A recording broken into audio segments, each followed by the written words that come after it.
नवीन एवं नवकरणीय ऊर्जा मंत्री राकेश शुक्ला ने पत्रकार वार्ता की, जिसमें उन्होंने सूर्य मित्र कृषि फीडर योजना को लेकर जानकारी दी। सौर ऊर्जा को बढ़ावा देने के लिए मध्य प्रदेश सरकार 10 जून को भोपाल में सूर्य मित्र कृषि फीडर योजना शिखर सम्मेलन आयोजित करेगी। Summit Kushabhau Thackeray convention centre में आयोजित किया जाएगा। मंत्री राकेश शुक्ला ने बताया कि योजना का मुख्य उद्देश्य कृषि को लाभदायक बनाने और सिंचाई के लिए दिन में बिजली आपूर्ति सुनिश्चित करना है। किसानों की ऊर्जा जरूरतों को पूरा करने के लिए, खासकर सिंचाई के लिए, उनके खेतों के पास सौर ऊर्जा पैदा करके और आय के अवसर पैदा करके नवीन और नवीनीकरणीय ऊर्जा मंत्रालय पीएम कुसुम योजना का विस्तार करने का शासन द्वारा निर्णय लिया गया है। साथ ही कृषि को लाभदायक बनाने और सिंचाई के लिए 10 घंटे बिजली आपूर्ति सुनिश्चित करने के लिए राज्य सरकार ने पहले ही करीब 8000 समर्पित कृषि फीडर स्थापित किए हैं। बता दें 10 जून को समिट में छोटे इन्वेस्टर्स शामिल होंगे।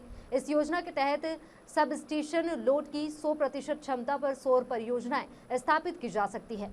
मध्य प्रदेश ऊर्जा विकास निगम ने इन परियोजनाओं के लिए डेवलपर्स के चयन के लिए पहले ही निविदाएं जारी कर दी है।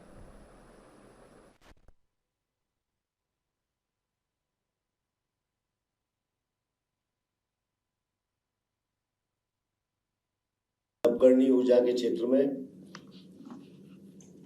वर्तमान माननीय प्रधानमंत्री जी, माननीय मुख्यमंत्री जी की सोच के अनुसार लगातार मध्य प्रदेश नवकरणीय ऊर्जा के क्षेत्र में आगे बढ़ रहा है। इस योजना के अंतर्गत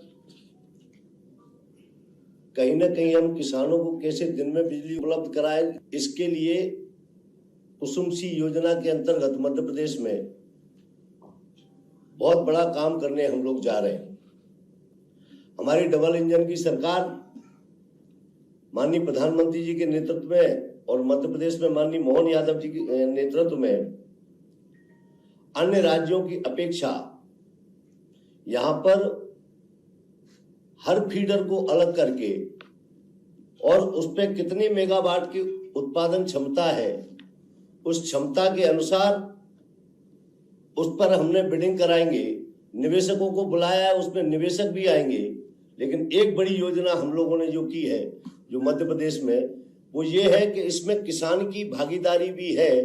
हम निवेशकों से उनके बारे में जानकारी लेंगे कि आपकी क्षमता, आपके काम करने की क्या क्षमता है, आपने जो बिड की है तो आप इसको कर सकते हैं कि नहीं। लेकिन किसान के लिए ये फ्री, कोई बिडिंग में कोई हमने सवाल नहीं पूछे जाएंगे, वो भी इसको कर सकते हैं। दूसरी बात ये कि किसान को रात में बिजली, आज हम लोग जो काम करते हैं कि हम लोग जो अधिकारी कर्मचारी बैठे हैं, आप भी बैठे हैं, तो शाम को घर पहुंच जाते हैं दिन में काम करके।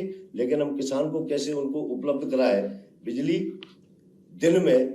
और अन्य राज्यों की अपेक्षा अन्य राज्यों में ये है कि बड़े निवेशक ही 100 मेगावाट के काम करने के लिए केवल अन्य राज्यों में है कि वो 100 मेगावाट उन्होंने लगाया और अपने निवेशक ही उसमें छोटे किसान भागीदार नहीं हो सकते।